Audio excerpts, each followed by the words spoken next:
भगवान शिव की प्राप्ति के लिए पार्वती की तपस्या। पुलस्त जी कहते हैं, नारद जी के कथनानुसार हिमवान अपनी कन्या को वस्त्राभूषणों से विभूषित करके उसकी दो सखियों के साथ भगवान शंकर के समीप ले आ रहे थे। मार्ग में रति के मुख से मदन दहन का समाचार सुनकर उनके मन में कुछ भय हुआ।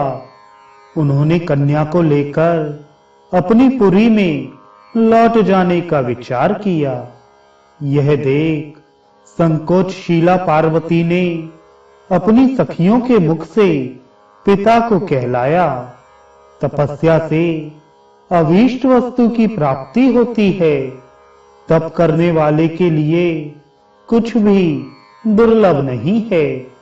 संसार में तपस्या जैसे साधन के रहते लोग व्यर्थ ही दुर्भाग्य का भार ढोते हैं।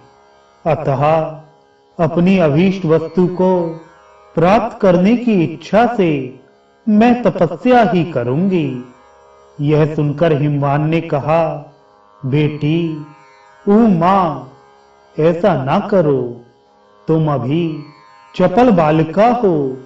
तुम्हारा शरीर तपस्या का कष्ट सहन करने में समर्थ नहीं है।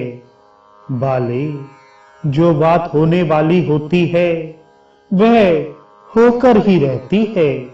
इसलिए तुम्हें तपस्या करने की कोई आवश्यकता नहीं है। अब घर को ही चलूंगा और वहीं इस कार्य की सिद्धि के लिए कोई उपाय सोचूंगा। पिता के ऐसा कहने पर भी जब पार्वती घर जाने को तैयार नहीं हुई, तब हिमवान ने मन ही मन अपनी पुत्री के दृढ़ निश्चय की प्रशंसा की। इसी समय आकाश में दिव्य वाणी प्रकट हुई, जो तीनों लोकों में सुनाई पड़ी।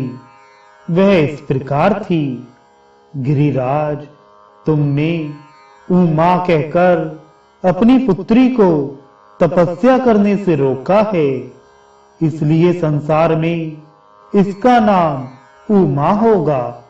यह मूर्तिमती सिद्धि है, अपनी अभिलाषित वस्तु को अवश्य प्राप्त करेगी।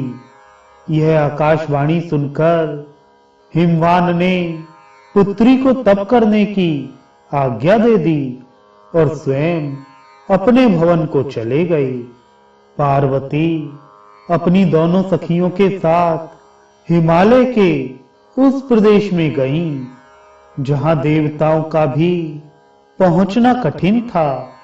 वहां का शिखर परम पवित्र और नाना प्रकार की धातुओं से विभूषित था।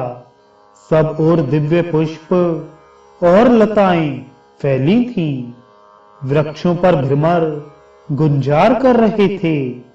वहां पार्वती ने अपने वस्त्र और आभूषण उतारकर दिव्य वल्कल धारण कर लिए। कटी में कुशों की मेखला पहन ली।